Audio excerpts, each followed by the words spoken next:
Le jour se lève sur Petit-Bourg, une commune située en plein cœur de la Guadeloupe. Ce matin-là, une dizaine d'hommes en treillis, uniforme bleu et gilet pare-balles, s'apprêtent à donner l'assaut. Ils appartiennent à l'antenne GIGN. Leur cible, un criminel déjà bien connu de leur service. Céramique. L'homme est suspecté d'avoir participé à un vol à main armée quelques jours plus tôt.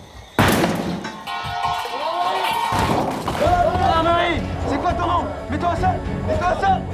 C'est quoi ton nom?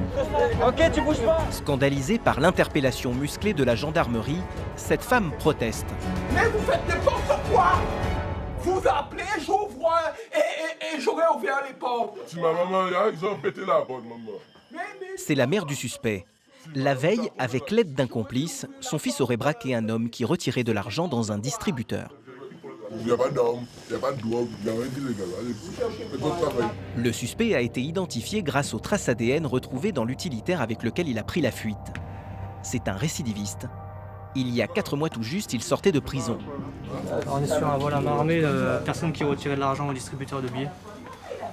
Et voilà, pour l'instant je peux pas en dire plus. On charge des armes à feu, des téléphones, des objets qui ont été dérobés aux victimes. Voilà, des choses comme ça. Des vêtements qui peuvent correspondre aussi. Vol à main armée, vol aggravé, cambriolage, recel. Malgré son jeune âge, le suspect a déjà un casier judiciaire bien rempli. J'ai pris 26 mois à la base. À la base, de 300 mois, j'ai fait 2 ans. La mère du suspect s'est maintenant calmée. Mais si elle reconnaît que son fils n'est pas un enfant de cœur, elle n'arrive pas à croire qu'il est déjà récidivé alors qu'il sort à peine de prison. Je pense que mon fils n'a rien à voir avec les gendarmes, moi, on n'a rien à voir avec vous. Mais de là, penser que mon fils a fait des bêtises, alors là, non. Peut-être qu'il en a fait, je ne sais pas, je ne suis pas avec lui. Je lui dis de toujours se tenir bien, de ne pas faire de bêtises et de ne pas fréquenter des gens n'importe qui. Voilà. Mais le jeune homme n'a manifestement pas suivi les conseils de sa mère. Direction à présent les locaux de la brigade de recherche de Pointe-à-Pitre. Après avoir pris ses empreintes digitales, les gendarmes vont interroger le suspect. Tous les jeunes veulent avoir des trucs facilement. Tu vois, ils veulent avoir de l'argent facilement. Ils auraient bien aimé avoir du travail facilement. Mais c'est pas comme ça. Si c'est un motif pas pour trouver quelque chose, tu vas faire des conneries, mon frère. Ah oui. Ça fait 4 mois que je suis libre. Donc, là, ça me trouble déjà. Parce que bon, c'est jamais combien de temps d'emprisonnement qu'on va me donner. Je vais avoir 21 ans et tout. Ah bon. C'est comme si la jeunesse gâchée. Le prévenu, qui risque 5 ans de prison, regrette d'avoir replongé aussi rapidement. Mais dans une île où en 2017, le taux de chômage chez les jeunes de moins de 25 ans dépasse les 56%, ils sont de plus en plus nombreux, comme lui, à sombrer dans la délinquance.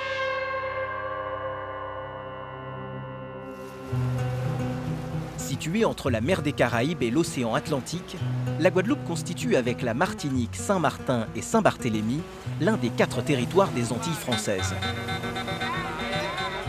La Guadeloupe compte près de 400 000 habitants. Et chaque année, ce département français d'outre-mer accueille près d'1 demi-million de touristes venus du monde entier pour profiter de ses plages paradisiaques. J'aime la Guadeloupe parce que, regarde, la plage, le mer. Mais derrière cette image de carte postale, la Guadeloupe cache une autre réalité. Un taux de chômage de plus de 25%, soit 4 fois plus qu'en métropole. Et une violence endémique directement liée au trafic de drogue et au règlement de compte entre gangs rivaux. Mohamed Ouloulou, chien Larry. Résultat, avec près de 25 000 crimes et délits recensés chaque année dans l'île, la Guadeloupe figure parmi les 3 départements les plus criminogènes de France. Des statistiques alarmantes qui ont conduit le ministère de l'Intérieur à y renforcer considérablement les effectifs de police et de gendarmerie. Pierre-Yves est lieutenant-colonel à la section de recherche. La grande majorité de la population est très accueillante, très courtoise, mais c'est une île qui multiplie les paradoxes et on a une frange d'individus qui posent de réelles difficultés. Véronique est adjudante. Ce sont des violences dues aussi aux produits stupéfiants, à l'alcoolisme. Saïd est maréchal des logis-chefs. On va pouvoir l'identifier par nos fichiers. C'est une personne qu'on a déjà vue, qui est connue défavorablement de nos services. Des hommes et des femmes qui n'ont qu'un seul et unique objectif, éradiquer la criminalité et assurer la sécurité de la population en Guadeloupe. On ne lâchera rien.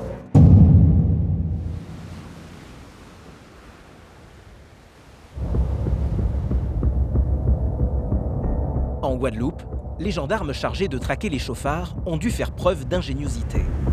Car ici, les délits de fuite sont bien plus fréquents qu'en métropole. Vu le nombre de refus d'obtempérer grandissant sur la Guadeloupe, le DSR de la Guadeloupe a décidé de mettre en place le contrôle par caméra.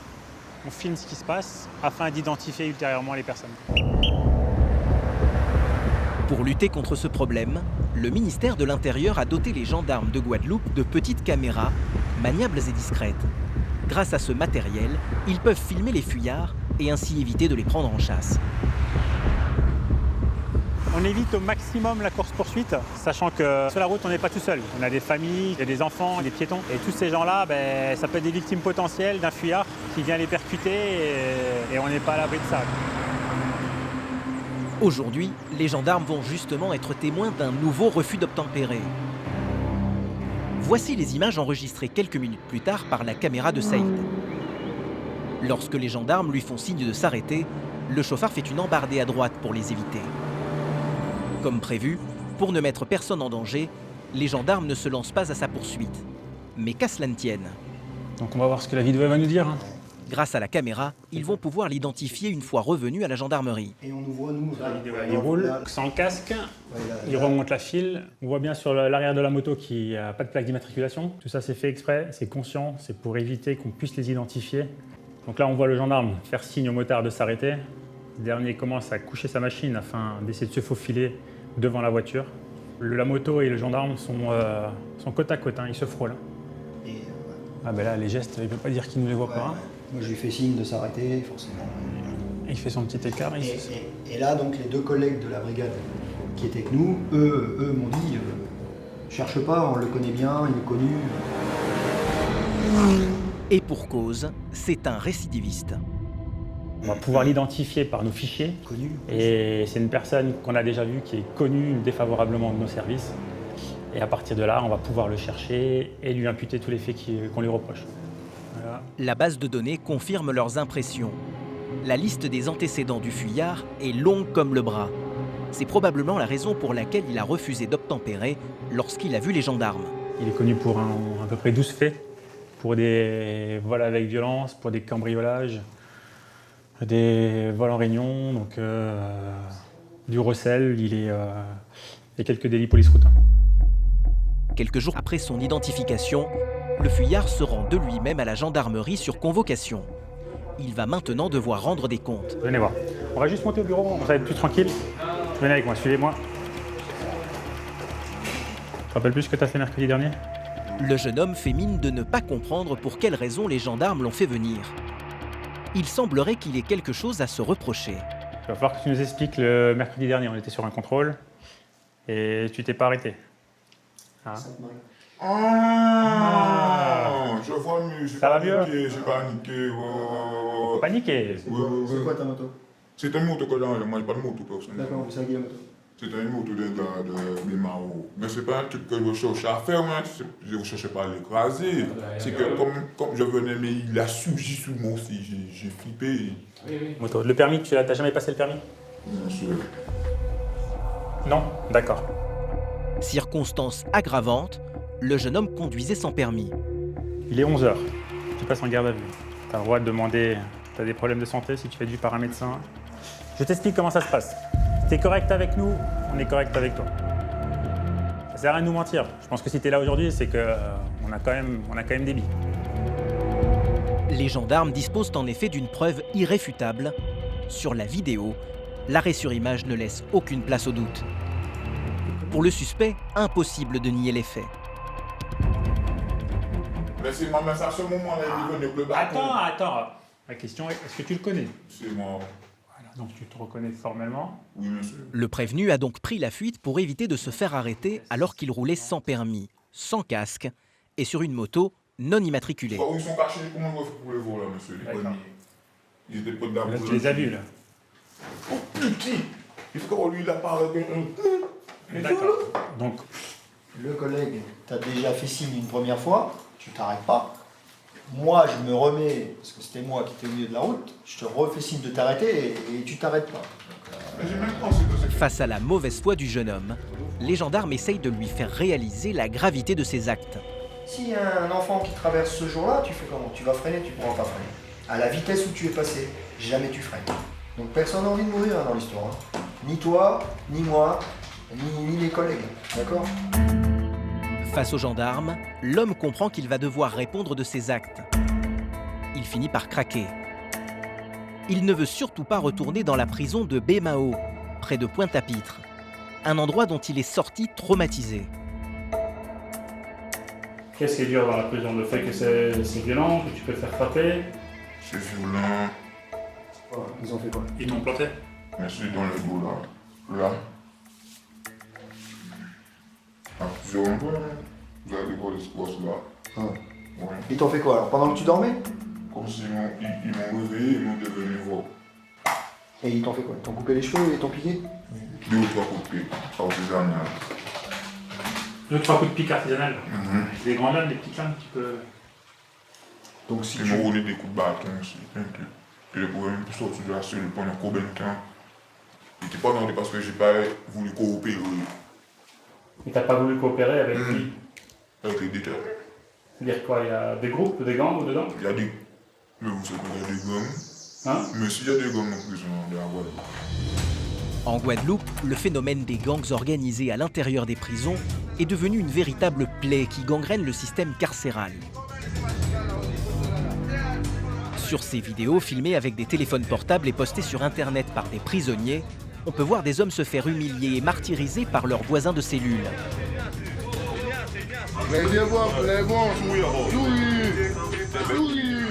Les chefs de gang rasent même le crâne de leurs victimes pour marquer leur soumission. Des images traumatisantes qui ont contribué à faire prendre conscience de ce phénomène. Un fléau contre lequel les autorités locales ont décidé de lutter avec fermeté. À quelques kilomètres de Pointe-à-Pitre, le centre pénitentiaire de Bémao. Ce jour-là, 220 gendarmes sont mobilisés pour une opération coup de poing. Depuis quelque temps, des faits de violence aggravée se multiplient dans l'enceinte de la prison. Vous avez le procureur de la République, M. Xavier Bonhomme de Pointe-à-Pitre, qui participe complètement à l'opération. L'intervention dans la prison aujourd'hui, à Bémao, elle s'inscrit d'abord dans une logique de lutte contre la délinquance en Guadeloupe. Les gendarmes vont devoir passer au peigne fin chacune des 144 cellules de la prison. Stéphane Paulin, commandant en second de la gendarmerie de Guadeloupe, coordonne cette opération à haut risque. Car ici, la plupart des détenus ont été condamnés pour des vols à main armée et du trafic de drogue. On a affaire à des détenus qui sont condamnés à des peines supérieures ou égales à 2 ans, donc c'est pas un camp de scouts. On va avoir affaire à des gens qui sont hostiles, donc il faut être en mesure de faire face à toute situation qui pourrait déraper.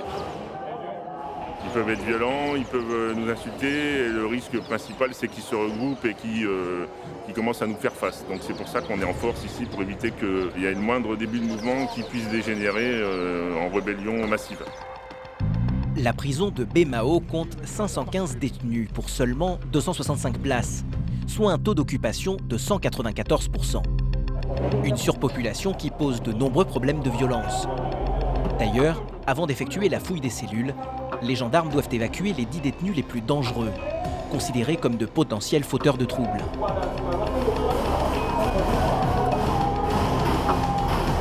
L'opération de fouille peut maintenant commencer. Des membres de la brigade cynophile sont venus avec leurs chiens. Le but, trouver la drogue dissimulée par les détenus à l'intérieur de leurs cellules. Et il fait partie d'une bande ou d'une organisation? Je vois un foulard violet. Oui, c'est plus qui correspond à la section crime là. Section crime. Ok, 4e pic. Des pics, des canifs, des tournevis, des cutters, mais aussi des téléphones portables et de l'argent liquide, ce qui est rigoureusement interdit en prison. Dans certaines cellules, les gendarmes et les gardiens vont même saisir des armes de fabrication artisanale, potentiellement très dangereuses. Alors ça peut être une arme qui est destinée à se défendre ou à attaquer. Alors là, nous avons un pic artisanal. On en trouve énormément dans les cellules. Dans les fouilles précédentes, on en avait trouvé près de 200. Ça peut tuer ou blesser très gravement, puisqu'on a régulièrement des agressions au sein du centre pénitentiaire de Baie-Mahault, avec des pics de ce type-là. On a des dagues qui sont réalisées dans des dominos, et ça permet d'être mis à un doigt et puis de porter un coup à un éventuel agresseur, ou porter un coup pour agresser quelqu'un au sein de l'établissement. Au total, la brigade de gendarmerie de Pointe-à-Pitre va saisir près de 200 armes, 86 téléphones portables, plusieurs centaines d'euros en liquide et plusieurs kilos d'herbe et de résine de cannabis. Là, ça fait 76 grammes. Pour Xavier Bonhomme, procureur de la République de Guadeloupe, ces opérations coup de poing sont indispensables. Malheureusement, la violence que nous connaissons à l'extérieur se transporte à l'intérieur de cet établissement parce que, par la force des choses, eh bien, les personnes qui sont incarcérées sont des personnes qui s'adonnent, pour la plupart d'entre elles, depuis des années à la délinquance. Les trafics de l'extérieur se poursuivent à l'intérieur, avec parfois aussi l'existence de bandes criminelles qui se retrouvent à l'intérieur de l'établissement. Et ça, nous devons tout faire pour y mettre un terme. L'émergence des gangs en prison, un problème que les autorités prennent très au sérieux, car il a contribué à faire exploser le taux de récidive des détenus une fois libérés.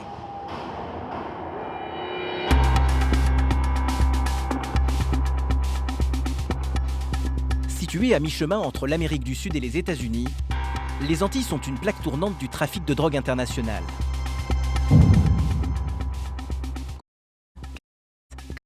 Depuis quelques années, la Guadeloupe est devenue une zone de transit très prisée des trafiquants. À la compagnie de gendarmerie de Pointe-à-Pitre, le lieutenant-colonel Cagnotti, qui dirige la section de recherche, a rendez-vous avec 2 membres de l'antenne GIGN. Bonjour messieurs. Lors d'une perquisition chez un trafiquant, les gendarmes ont mis la main sur un stock important de ballots. Ce sont des ballots qui sont conditionnés pour le transport par voie maritime avec un film plastique qui garantit donc à la fois la compression et l'étanchéité. Nous avons donc saisi ces ballots, nous avons réalisé des opérations de police technique et scientifique permettant de mettre en évidence des empreintes digitales d'individus qu'on a depuis identifiés, localisés. L'un des principaux suspects, c'est cet homme.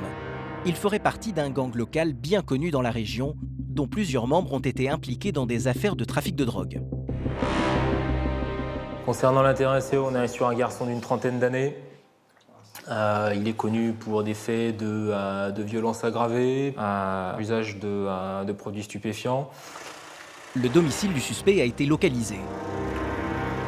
Pour éviter de se faire repérer, les hommes de l'antenne GIGN vont se rendre sur les lieux dans un véhicule dont nous ne pouvons pas montrer l'extérieur.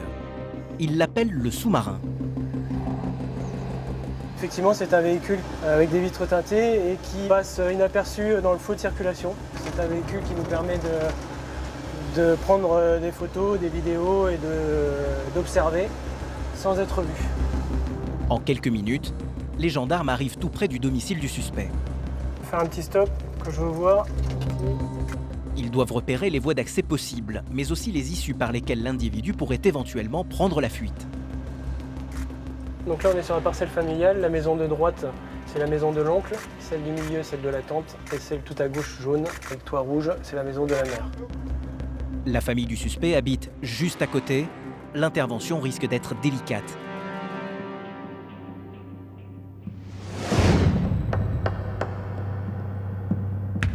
« 24 heures plus tard, c'est le jour J. À 5h30 du matin, les hommes de l'antenne GIGN retrouvent le lieutenant-colonel Cagnotti. Allez, on est au complet, mon lieutenant, c'est bon. C'est lui qui va mener cette opération à haut risque. Ok, bonjour messieurs. Ce matin, opération qui vise l'interpellation, on est sur du trafic de stupéfiants. En tout, une trentaine d'hommes sont mobilisés pour cette mission. La pression monte. Dans quelques minutes, les gendarmes vont donner l'assaut. Il y a toujours un peu d'adrénaline parce qu'on ne sait jamais sur combien d'individus on va tomber, même si on a préparé notre affaire en amont. Ok, donc pour tous, on est à 2 minutes de l'objectif. Donc vigilance. Dès qu'on stoppe les véhicules, vous coupez les lumières et en ambiance discrétion, on débarque et on reforme la colonne. On est à 10 secondes. Ok, silence radio pour tous, débarquez. Il est 6 h du matin, très précise. C'est l'heure légale pour pouvoir procéder aux interpellations. Au bout du bâtiment, au bout de cette maison, en face, c'est l'angle qui habite là. Donc personne ne bouge, quasi jamais il sort. Les gendarmes avancent en silence. Leur plus grande crainte, c'est de se faire repérer et que l'alarme soit donnée. Mais alors qu'ils s'apprêtent à donner l'assaut dans la maison centrale, surprise. La cible sort à l'improviste de la maison de droite. Il est interpellé les gars. Ce sont les hommes du dispositif de bouclage qui ont procédé à son interpellation. Le suspect peut être armé, alors pour éviter de prendre le moindre risque, ils le tiennent plaqué au sol. Il y a du monde chez toi? Il y a du monde ou pas? Il y a sa maman, il y a sa maman dans la maison. Il y a qui d'autre? Il y a qui encore? La personne. Personne? Ok les gars, on fait l'investigation dans celle-là. Les gendarmes investissent la maison arme au poing. Dans une des chambres, ils surprennent la mère du suspect dans son sommeil. Manifestement, elle semble avoir l'habitude d'être dérangée à cause de son fils. Madame, c'est la gendarmerie. Ne vous inquiétez pas, on va vous expliquer. Qu'est-ce qu'il a fait encore mon fils? Malheureusement, il a des explications à vous donner. À l'extérieur de la maison, le prévenu est placé immédiatement en garde à vue. Laissez-moi parler à ma mère. Donc à partir d'aujourd'hui, à 6 h, vous êtes placé en garde à vue. Ouais, mais c'est Interpellation. C'est la procédure. Quelle procédure? Même si c'est le représentant de la loi, moi je n'ai rien à foutre, rien à cirer. Le suspect proteste avec virulence. Il ne semble pas du tout impressionné par l'armada de gendarmes venus l'arrêter. Le lieutenant-colonel, ferme mais toujours calme, lui explique le déroulement des opérations à suivre. Monsieur, on va commencer les opérations de perquisition. On va le faire avec le chien. Vous avez déjà vécu ce type de perquisition. Ce que je vous demande, c'est de suivre le chien au fur et à mesure de ces opérations. Le maître chien commence à fouiller minutieusement la maison pour essayer de trouver des traces éventuelles de produits stupéfiants. Ça sent l'herbe de cannabis. Au fur et à mesure de la perquisition, les indices s'accumulent. Des sachets de conditionnement, des paires de ciseaux et aussi une balance. C'est la preuve de la revente des produits stupéfiants qui peut arriver ici. Ça permet de faire de petits emballages, de revendre le produit en petite quantité. Tout au long de la perquisition, loin de faire profil bas, le jeune homme répète sans cesse une phrase en créole. Enquête d'as, gardez figure-moi bien. Mohamed Ouloulou, chien la rie. Ahmed, chien la rie. Il a revendiqué appartenir à une bande qui s'appelle les Chiens Larry. Alors vous avez plusieurs bandes en Guadeloupe, des bandes qui sont souvent avec une origine de quartier. Ce sont des groupes d'individus qui peuvent s'associer en opportunité pour aller commettre des actes de délinquance ou sur des trafics. Des groupes de voyous issus des quartiers. Souvent très violents, ils se livrent à une véritable guerre des gangs. Leurs membres se distinguent en général à la couleur de leur bandana. Bleu pour les chiens Larry, qui veut dire chien de rue en créole, ou encore mauve pour les sections criminelles, un gang rival particulièrement dangereux. Sur les réseaux sociaux, ils posent dans des attitudes menaçantes, exhibent leurs armes et brandissent fièrement des liasses de billets, l'argent de la drogue. Mohamed, nous tout pas Mohamed.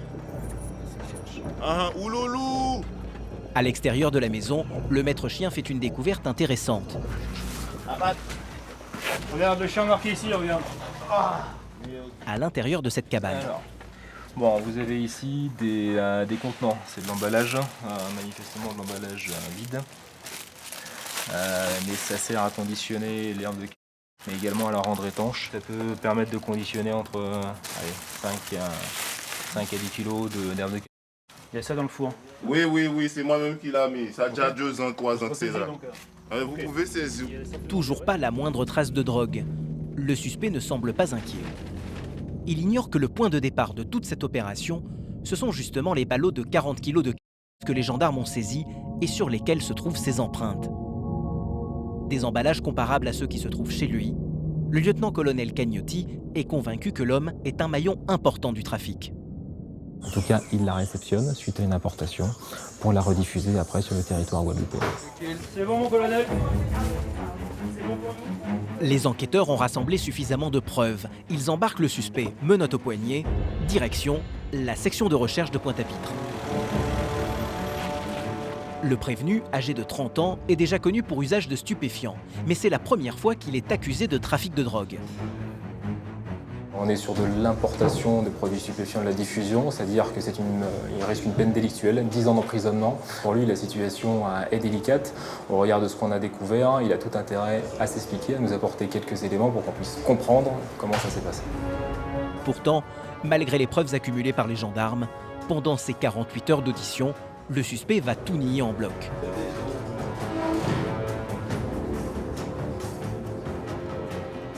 Il nous indique avoir cultivé lui-même et pour sa propre consommation les 40 kg d'herbe de cannabis. Cela nous paraît évidemment complètement ubuesque et ça ne pourra que le desservir au procès pénal. On est quand même sur une quantité relativement importante. Il s'agit très clairement d'un trafic de produits stupéfiants qui permettait d'irriguer localement le quartier, voire au-delà le territoire guadeloupéen. Prochaine étape, le tribunal, où le prévenu va passer en comparution immédiate. C'est la vice-procureure au parquet de Pointe-à-Pitre qui est en charge du dossier. Au vu des éléments de la procédure, de vos explications et de vos antécédents, j'ai décidé que vous alliez être jugé cet après-midi donc par le tribunal correctionnel, d'accord ? On a encore retrouvé des emballages lors de la perquisition. C'était déjà là, c'est... Très bien, vous vous en expliquerez, monsieur. Vous avez des questions, monsieur? Non, c'est bon? C'est ce qu'on disait que lors de la prolongation de garde à vue, votre avenir, il est entre vos mains, monsieur. La vice-procureure prend très au sérieux les affaires de stupéfiants, car depuis quelques années, le trafic de drogue s'est généralisé, devenant le rouage principal de la violence sur l'île. Il doit y avoir une réponse déjà apportée à tous ces phénomènes, parce que dès lors qu'ils sont générateurs d'insécurité, ici nous avons affaire à une délinquance d'importance, puisque la violence est très très très présente en termes de passage à l'acte. Nous avons beaucoup de faits qui sont souvent très graves, avec utilisation d'armes.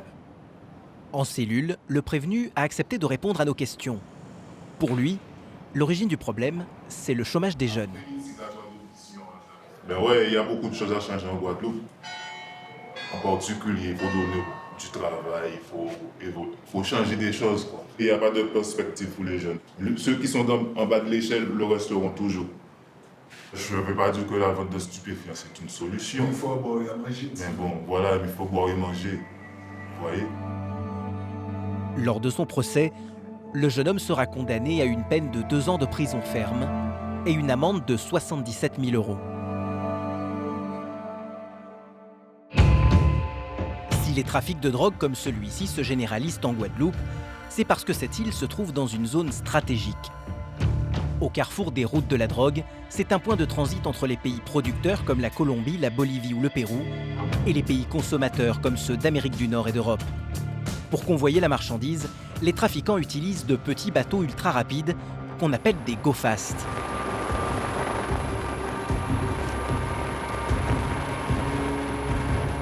Pour intercepter ces embarcations, la Marine nationale française dispose de 2 frégates stationnées en Martinique, à Fort-de-France. L'une d'entre elles, c'est le Germinal. Communication du commandant. Nous appareillerons ce soir sur alerte pour une intervention Narcops. Fin de communication. Pour Michael Vaxeler, le commandant du Germinal, la difficulté majeure, c'est l'étendue de la zone d'intervention. Alors, le milieu maritime, c'est un milieu immense, avec une zone qui représente ici 2 fois la surface de la mer Méditerranée. Et donc nous, on doit réussir à détecter les trafiquants dans cette grande zone. C'est lors des phases de transit que la Marine nationale intercepte les narcotrafiquants. Les narcotrafiquants vont essayer d'aller le plus vite possible d'un point A vers un point B en limitant la probabilité d'être détectés, d'être interceptés. Quand un go-fast est repéré, un hélicoptère de la Marine nationale se lance aussitôt à sa poursuite. Si les trafiquants refusent d'obtempérer, des tireurs d'élite effectuent des tirs de sommation pour pouvoir neutraliser les bateaux. Une fois que le go-fast est à l'arrêt, l'équipe de visite de la frégate prend possession du bateau. Sur ces images, on peut les voir récupérer des ballots de 20 kg d'herbe, dont les trafiquants se sont débarrassés juste avant d'être interpellés. Mais les plus grosses saisies se font rarement sur des petites embarcations comme les go-fast. Souvent pour passer à travers les mailles du filet, les narcotrafiquants utilisent des bateaux de plaisance au-dessus de tout soupçon. Sur ces images tournées par la Marine nationale, on peut voir un voilier de 15 mètres battant pavillon belge. En octobre 2015, alors qu'il s'apprête à faire la traversée transatlantique, ce bateau a été intercepté par la Marine nationale au large des Antilles. À son bord, l'équipe de visite va trouver 535 kilos de pur. Une saisie impressionnante, estimée à plus de 35 millions d'euros.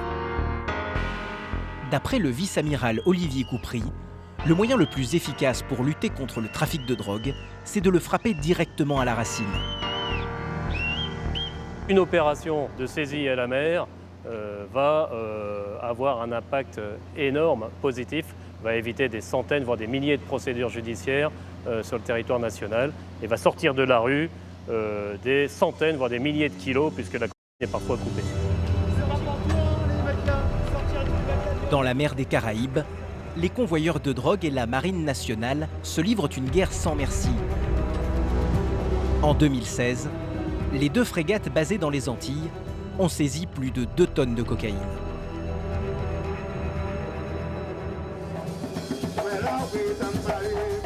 Port-Louis, une petite station balnéaire située au nord-ouest de la Guadeloupe.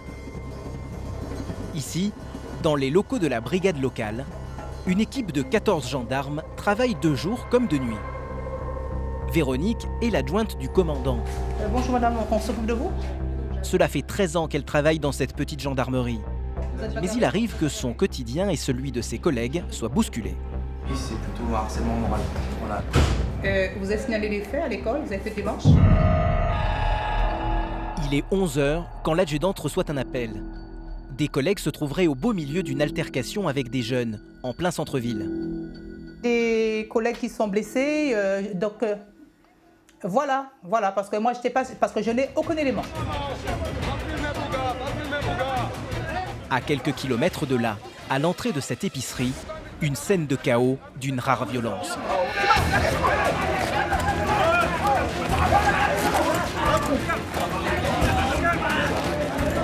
Donne tes mains. Donne tes mains. J'arrête. Donne tes mains. J'arrête aussi si tu donnes tes mains.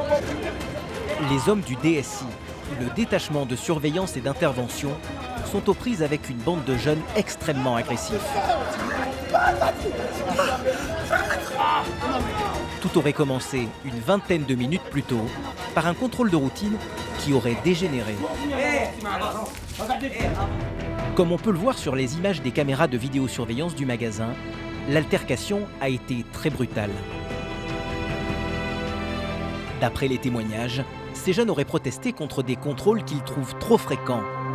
Un ras-le-bol qui expliquerait leur agressivité. Au final, les gendarmes vont appréhender 5 hommes.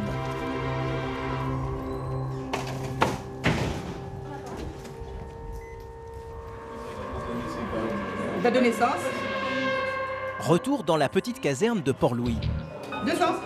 Véronique et ses collègues doivent auditionner les fauteurs de troubles. Va au bureau. Va au fond à gauche. Christophe, maréchal des logis-chefs, va interroger l'un d'entre eux. Parce que c'est bizarre comme coopération, c'est une drôle de coopération, parce que ça se termine par plusieurs gardes à vue en cours dans les locaux de la brigade, c'est bizarre, non? C'est pour ça que je te dis que pour ma part, il faut bien que tu précises que j'étais à 30 mètres, on pourra te le confirmer, tes collègues pourront te le confirmer. Dis-moi. Comment? Dis-moi. L'homme affirme ne pas être impliqué dans la bagarre. Mais il aurait insulté et menacé les gendarmes. Et ce ne serait pas la première fois. Christophe va relever ses empreintes de doigts et de paumes de main. Et on déroule. Des données qui seront ensuite transmises au FAED, le fichier automatisé des empreintes digitales. Le gendarme va ensuite réaliser son portrait anthropométrique. Bras le long du corps. Même ses tatouages sont pris en photo. C'est aussi un moyen d'identification, un tatouage. Il arrive parfois que sur des vidéosurveillance ou autres, on n'arrive pas forcément à voir bien le visage des auteurs. Et donc de fait, on peut les identifier. À l'accueil, Véronique tente de calmer une femme visiblement sous l'emprise de l'alcool. C'est une amie des 5 prévenus. Elle réclame leur libération. Vas-y, on a du travail. Mes amis de là. Tes amis, on va les lâcher tout à l'heure. Tout à l'heure. Mais les prévenus n'en ont pas encore fini. Certains sont déjà connus des forces de l'ordre. D'autres, plus jeunes, vont se retrouver fichés dans la base de données de la gendarmerie. Ils se sont trouvés dans ce phénomène de groupe, hein, donc c'est eux qui ont la force, quoi, parce que seuls, ils n'auraient pas fait. Ils ne sont pas conscients des faits. Ils banalisent tout, ils ne réfléchissent pas. Tous les jours, ils sont désœuvrés, ils sont dans la rue. Ce sont des violences dues aussi aux produits stupéfiants, à l'alcoolisme. Pour moi, ils sont désocialisés. Les 5 prévenus sont placés en détention provisoire. Non, il faut arrêter ça, les gars. Non, on n'a rien fait. On n'a pas de soucis, on n'a rien fait. Mais une fois enfermés dans leur cellule, certains perdent le contrôle et deviennent extrêmement violents. La violence, c'est notre quotidien. Ça n'a rien à voir avec la violence en métropole. Voilà, donc c'est sûr que tous les jours, on travaille un petit peu sous pression. Mais bon, ça fait partie du métier, on est aussi là pour ça. D'ailleurs, Véronique a l'habitude. Quand il faut intervenir pour calmer les détenus agressifs, l'adjudante sait faire preuve d'une grande autorité. S'il te plaît, on n'en a pas pour longtemps, tu te calmes. D'accord? On va écouter. Et calmez-moi présent.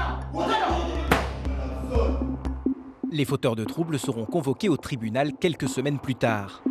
Un seul d'entre eux sera condamné à 3 ans d'emprisonnement et 45 000 € d'amende pour coups et blessures sur un gendarme.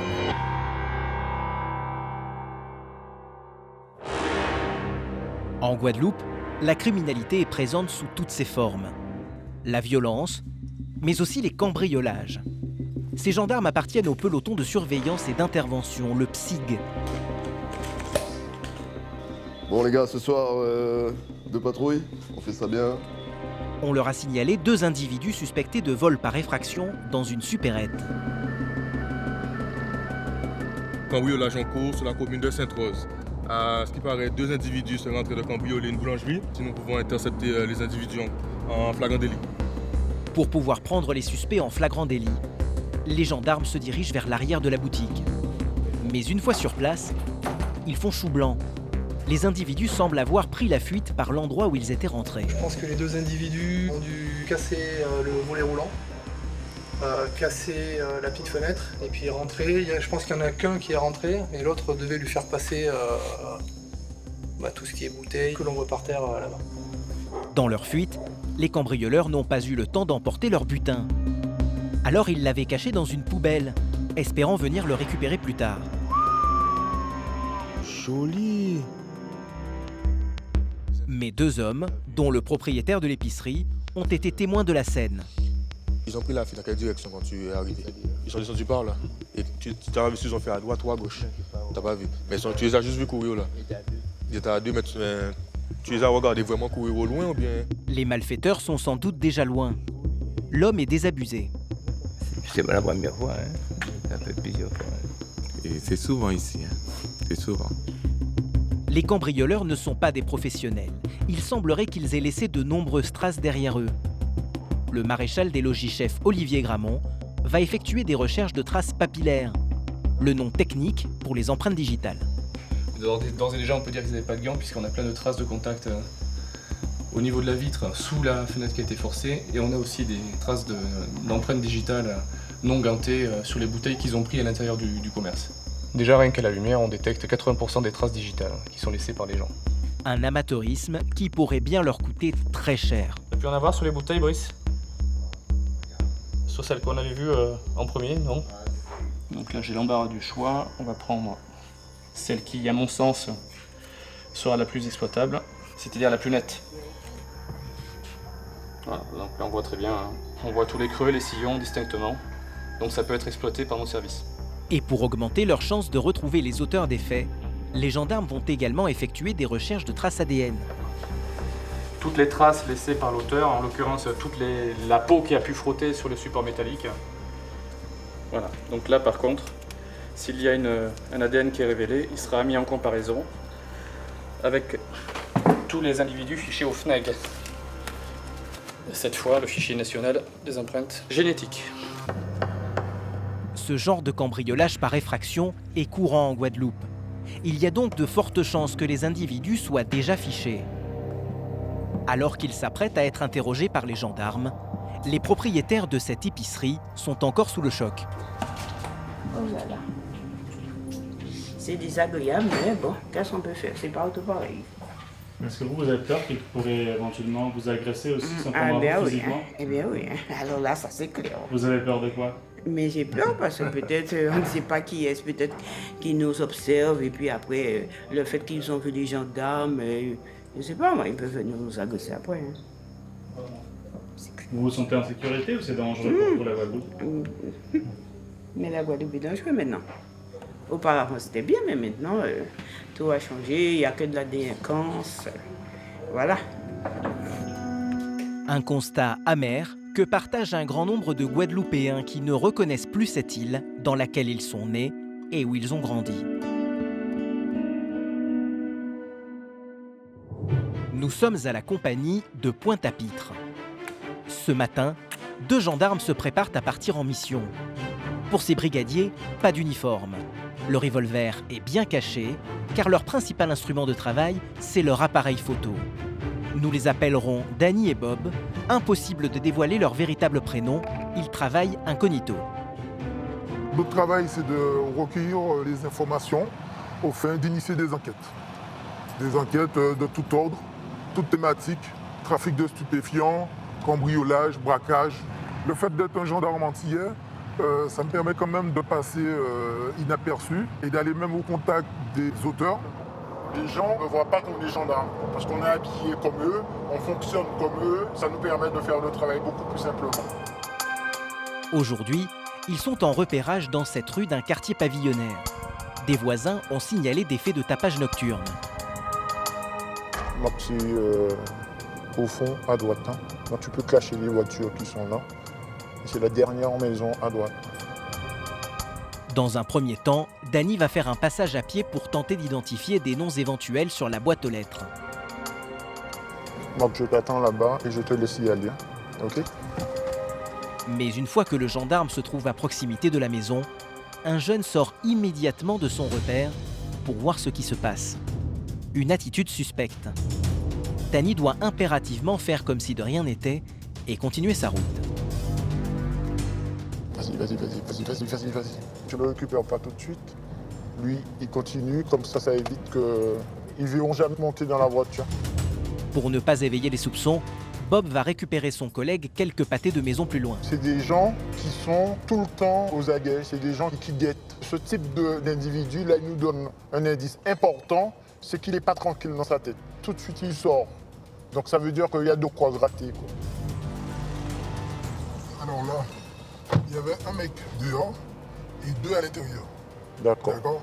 On voit bien qu'effectivement, ils sont inquiets. Ils filtrent tous les passages, tous les véhicules. Voilà, ça c'est typique le signe des personnes qui sont dans les petits trafics de stupéfiants, petits deals de...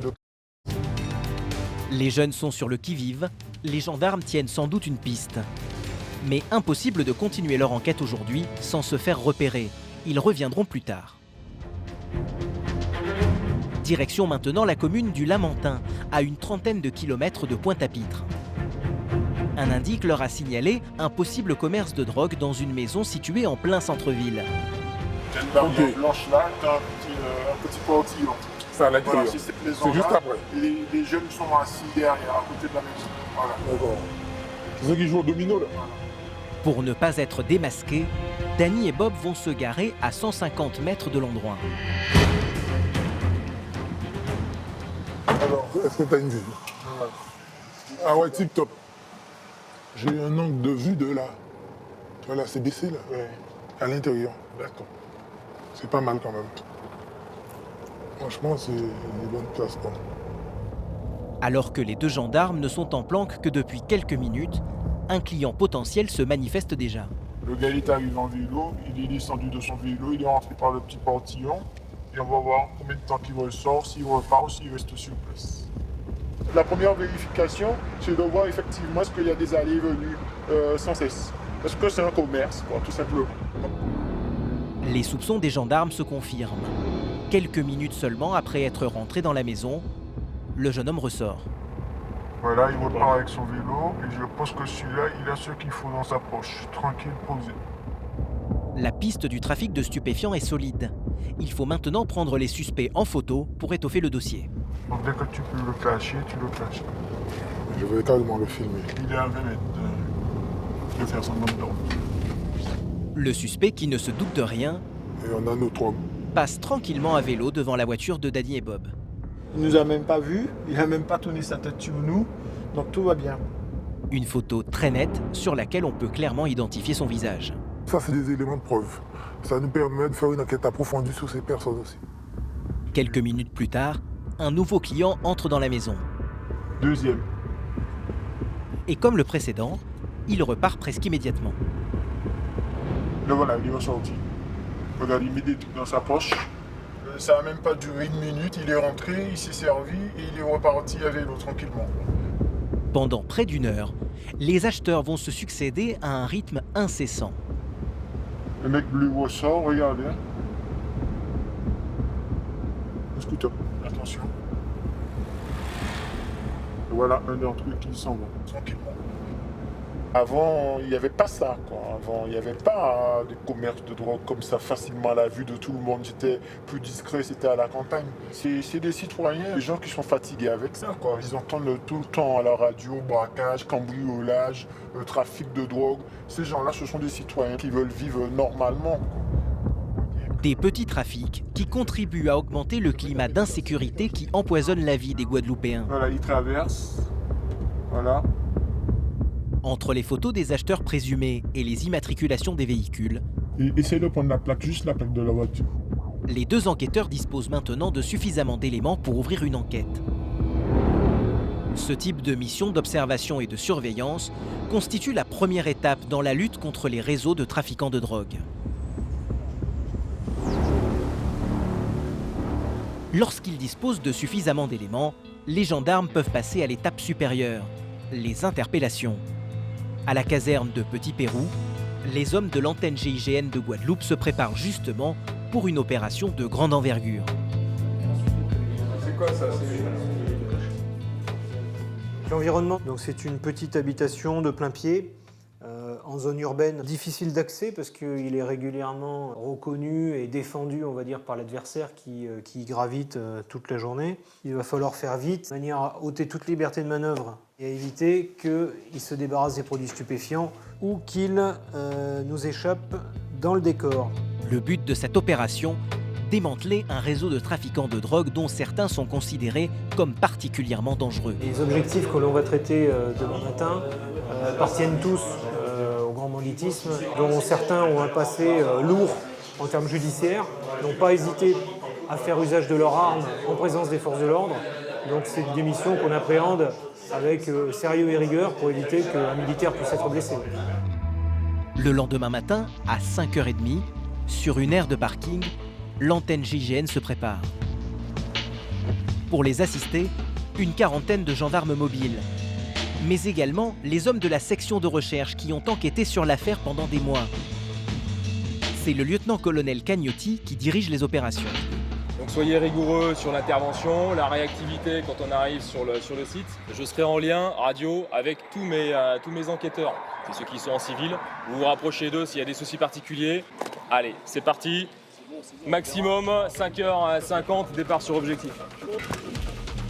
Divisés en plusieurs groupes, les 60 militaires se dirigent vers 5 objectifs distincts.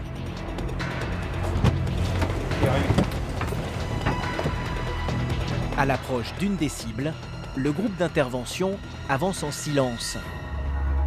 Les militaires, armés de fusils mitrailleurs, entourent la maison. Et pour défoncer la porte, ils vont utiliser une hache.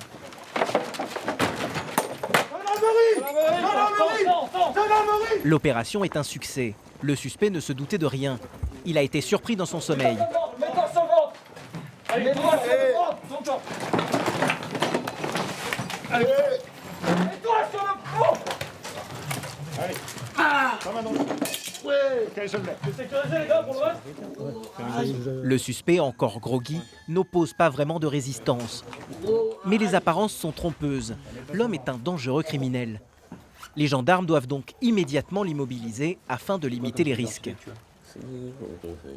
On va faire une perquisition dans ta maison là. Yep. Ok. Yep. Ça marche? Yep. Une fouille. Voilà, une fouille. D'accord? Il y a des choses qu'on ne peut pas trouver. Il y a de la drogue. Il y a de la drogue et des armes. T'as rien à te reprocher là? D'accord. Le suspect nie en bloc. Pourtant, très vite, les gendarmes trouvent des machettes et des couteaux, mais également une massue avec des clous. Une arme qui paraît sortie tout droit du Moyen-Âge. Ça te sert à quoi ça? Je viens de m'attaquer. Partout dans la maison, des couteaux, des barres de fer, une hache, un véritable arsenal. Si cette cabane est aussi lourdement armée, c'est qu'il s'agit d'un lieu bien particulier. Vous êtes ici sur un lieu de vente, ce qu'on appelle un bendo, des lieux de vente de produits stupéfiants. Ce lieu-là, le bendo, c'est un lieu connu dans le quartier et au-delà. Ce serait comme une épicerie, effectivement. On a toujours quelqu'un en permanence ici. Ça se matérialise par un endroit un peu isolé. Vous voyez, on a un babyphone juste ici qui permet la communication avec l'intérieur. Alors évidemment, c'est assez spartiate et ça permet simplement d'avoir un lit pour pouvoir accueillir un individu qui est censé garder le bendo et garder le site. On y trouve également une petite kitchenette. Vous avez un écran avec ici une console de jeu pour occuper le gardien au cours de la journée, le gardien qui reste en permanence. Chaque jour, les produits stupéfiants sont acheminés ici pour être vendus. Mais il n'est que 6 h du matin et manifestement les gendarmes sont arrivés un peu trop tôt. Le bendo n'est pas encore approvisionné. On n'a pas eu la chance de trouver du produit stupéfiant. Pour autant, le produit est certainement ailleurs. On continue nos opérations de perquisition de façon à pouvoir découvrir l'ensemble des éléments. D'après les informations dont disposent les gendarmes, les produits stupéfiants censés être livrés au bendo se trouveraient encore dans une autre maison à quelques kilomètres de là. Ils vont donc investir cette deuxième cible arme au poing.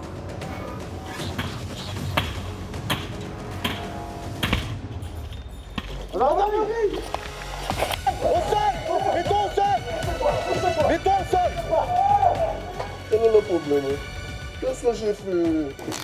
Pourquoi tu me débarques chez moi comme ça? Un réveil un peu brutal. Mais les gendarmes n'ont pas le choix. L'individu doit être rapidement maîtrisé avant qu'il puisse se défendre ou détruire des preuves éventuelles. D'ailleurs, à l'intérieur de la maison, dans cette pièce, les gendarmes font une découverte importante. Il s'agit carrément d'un lieu de production. Donc, il y a une chambre de culture avec le dispositif de lumière de façon à optimiser la culture de cannabis. Vous en avez effectivement quelques pieds ici. Ces herbes-là peuvent être conditionnées en petits paquets pour être revendus dans des bendos comme on a pu le voir tout à l'heure. Des produits stupéfiants, mais aussi des armes à feu. Dans la maison d'à côté, les trafiquants cachaient 3 revolvers chargés. Grâce à une bonne préparation et une excellente coordination, les gendarmes ont donc pu surprendre leur cible et éviter un bain de sang. On a carrément des cartouches à l'intérieur. Ça, c'est une petite arme de type revolver qui est immédiatement utilisable. Ici, ce sont des cartouches de 9 mm. C'est le même calibre que celui utilisé par les forces de l'ordre. Ça peut bien évidemment tuer un homme. Ces armes, les trafiquants n'hésitent pas à s'en servir. Ces armes sont utilisées pour des règlements de compte. Il y a effectivement des meurtres qui sont liés aux stupes pour marquer un territoire, pour protéger aussi la drogue. Et aussi, bien malheureusement, c'est le mal de la Guadeloupe, commettre des vols à main armée. Aujourd'hui, la saisie des gendarmes est conséquente. 3 pistolets, 4 fusils et plus de 300 cartouches de tout calibre. Mais également 3 200 € en liquide, une chambre de culture, une voiture de luxe de marque allemande, et ce n'est pas tout. Comme vous pouvez le voir, on a saisi 2 scooters. Ce sont 2 scooters d'une belle cylindrée, souvent utilisés par les trafiquants pour garantir leur mobilité, éventuellement transporter du produit stupéfiant. À l'issue de ce coup de filet, 5 individus soupçonnés d'être des trafiquants ont été arrêtés. Ils risquent jusqu'à 10 ans d'emprisonnement et 7,5 millions € d'amende. Pour le lieutenant-colonel Cagnotti, lutter contre le trafic de drogue est indispensable pour enrayer un jour la violence en Guadeloupe. La grande majorité de la population est très accueillante, très courtoise, mais c'est une île qui multiplie les paradoxes et on a une frange d'individus qui posent de réelles difficultés. Nous sommes présents pour préserver la sécurité publique sur l'île. On ne lâchera rien. Mais la tâche des gendarmes est titanesque. Avec une moyenne de 8,4 homicides pour 100 000 habitants, soit 3 fois plus qu'à Marseille, la Guadeloupe est le département où l'on recense le plus de meurtres en France.